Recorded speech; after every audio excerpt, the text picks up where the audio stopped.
வணக்கம் நண்பர்களே, நல்விருந்தில் உங்களை வரவேற்பது ஜியாதி. இந்த பதிவில் நம்ம ஒரு சுவையான தேங்காய் பருப்பு செய்யலாங்க. அதுவும் நாட்டு சர்க்கரை யூஸ் பண்ணி இந்த தேங்காய் பருப்பு செய்ய போறோம். இது எப்படி செய்யறது இந்த பதிவில் பார்க்கலாம்.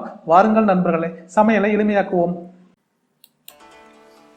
நாட்டு சர்க்கரை தேங்காய் பருப்பு செய்யறதுக்கு நம்ம ஒரு பாத்திரத்தில் 3 டேபிள் ஸ்பூன் நெய் விட்டு நல்லா நெய் ஹீட் ஆனதும் அதில் துருவுன 1.5 கப், அதாவது ஒரு முழு தேங்காவை சேர்த்துக்கிறேங்க. 1.5 கப் தேங்காய் சேர்த்துருக்கோம். அடுப்பை மிதமாக வச்சுட்டு நல்லா வறுக்கணுங்க. இதை தேங்காயோட ஈரப்பதம் போகிற அளவுக்கு வறுத்தா போதும். நல்லா ப்ரௌனிஸாக வறுக்க வேண்டாம்.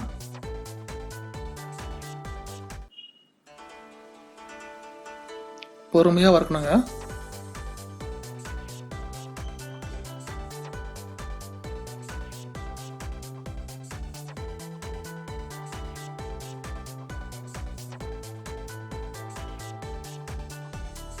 தேங்காய் வறுபட்டுருச்சு. இப்போ அதே பாத்திரத்தில் 1 கப் நாட்டு சர்க்கரை சேர்க்குறேங்க.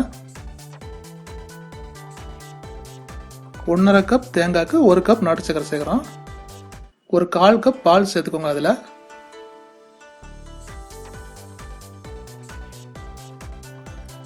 இப்போ நல்லா கிளறி விடுங்க. பாகு ஒரு கம்பி பதம் வர வரைக்கும் பொறுமையாக கிளறி விடணும்.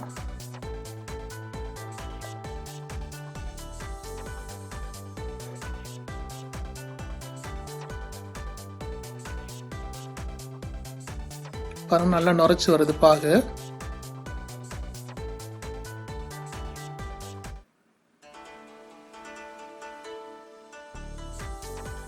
பாருங்க, இந்த ஸ்டேஜில் ஒரு கம்பி பதம் வந்துருச்சு. இப்போ நம்ம இதில் வறுத்த தேங்காவை சேர்த்துக்கலாம்.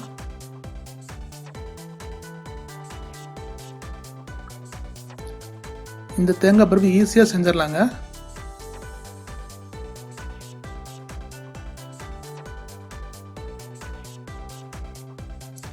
பொறுமையாக கிளறி விடுங்க. அடுப்பு மிதமாகவே இருக்கட்டும்.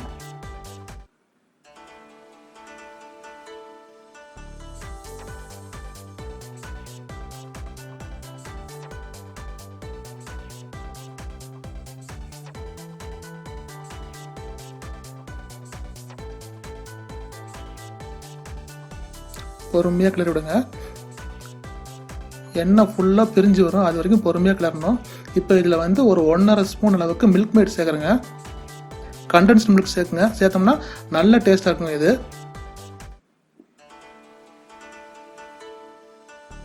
பொறுமையாக கிளறி விடுங்க.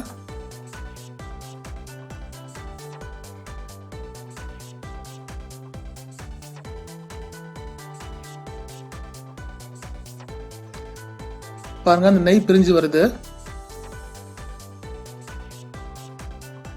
நம்ம ஊற்றுற நெய் ஃபுல்லாக பிரிஞ்சு நல்லா நுரைச்சி வருங்க. அது வரைக்கும் பொறுமையாக கிளறி விடணும்.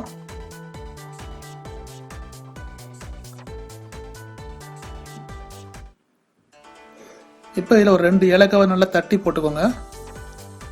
ஏலக்காய் பொடி கூட சேர்த்துக்கலாம்.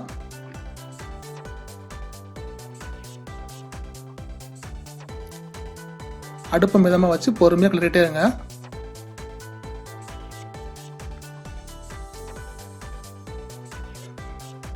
பாருங்க, நெய் நல்லா பிரிஞ்சு நல்லா பொரிஞ்சு வருது. இப்போ நம்ம இதை இன்னொரு பாத்திரத்தில் மாற்றிக்கலாம். நான் அந்த பாத்திரத்தில் நெய் தடவி வச்சுருக்கேங்க. நீங்கள் பிளேட்டில் கூட வேணால் மாற்றிக்கலாம். ஒரு 2 ஹவர் அதை அப்படியே விட்டுட்டோம்னா நல்லா இறுகிடும்.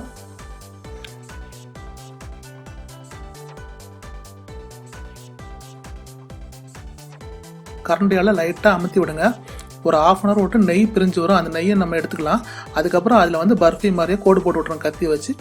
நல்லா இருங்கினதுக்கப்புறம் நம்ம ஈஸியாக அந்த பர்ஃபி உடச்சி எடுத்துடலாம். இந்த பர்ஃபி பாருங்கள் எவ்வளோ சாஃப்டாக இருக்குது பாருங்கள். அதனால நல்ல டேஸ்ட்டாகவும் இருக்கும்.